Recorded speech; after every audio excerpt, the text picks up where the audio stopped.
right, we're here with the two out of the three amigos from PowerPlex. All right, so we got Jason Prater, Jerry Foster, and we are here talking about what's new. Right, you guys put up on stage some of the new features, a little bit on what's going on with SmartPlex, a little bit from the labs. Talk about what happened. Yeah, I was excited I got to share finite scheduling, great new offering to help out with our manufacturing customers. And what I'm really excited about, my big passion, SmartPlex, our mobile offering, adding document control to it, and our BI offering in Teleplex.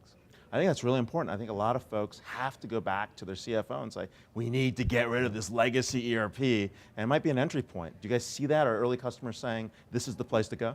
Absolutely, and it's a great spot for them to kind of get started and kind of expand out from there. Got it. On your end, what was hot? Definitely both F5, the new user interface, and the user experience was very popular. In fact, I walked by the user experience booth a second ago, and there's already a big crowd around there.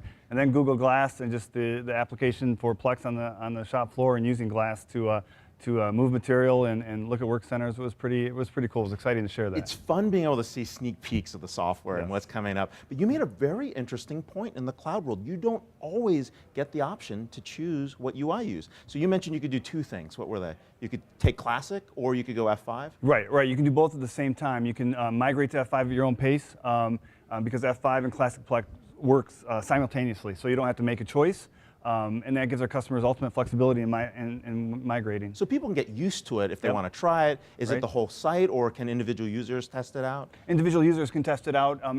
We'll turn it on for a customer and then give access to particular users as the customer requests, and then they can go from there. So it's down to the user level, not at the company level. We had a couple questions about that. Now, what was really cool about the financials is you're putting up enterprise-wide financials that are going up against the big boys here. And that was the thing that we really kind of, as our customer base has grown and we've seen these larger and larger enterprises, we needed to support those, and our goal is to have the best manufacturing suite tied to the best financial suite, and I think that the enterprise offering is our step into that world. Now you got 1,100 customers in the manufacturing cloud. We're talking about global operations here, so this is also global finance? Absolutely.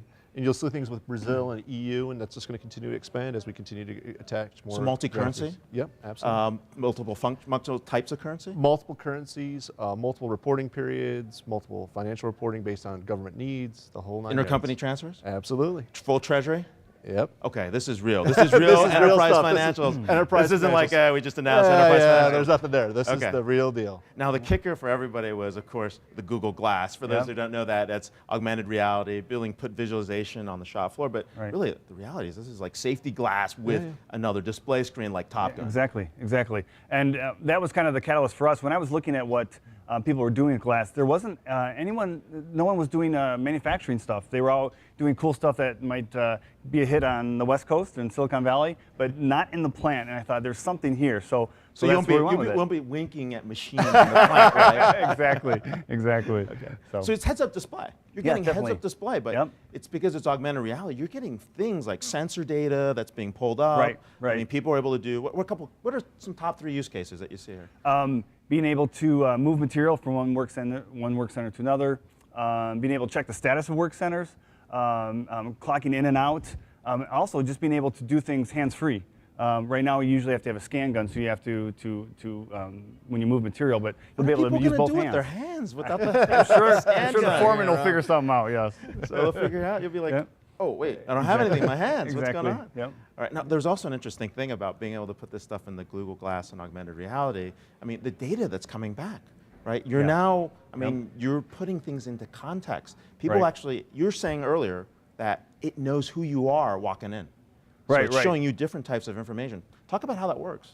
Well, once you clock in, it knows who you are. So it knows what your role is. It knows what you're doing out in the plant. So it can bring up particular information that's relevant just to you, whether we're a CFO or a shop floor worker. The options on the work center might be different. The options where you go and what you do all could be different based on who you are. So this isn't a toy. We're talking about role-based. We're talking about changing the experience on the shop floor. Yep. And it's already been done. The proof of concept, like I said in the presentation, was a real deal. We've already there. Well, this is excellent. Thank you for joining. We got 2 out of 3 amigos. Maybe we'll get Carl back here on the 3rd one. All right. But here we are at PowerPlex, Grand Rapids, Michigan, the 12th annual PowerPlex. Thanks, Ray. Thank you. Take care.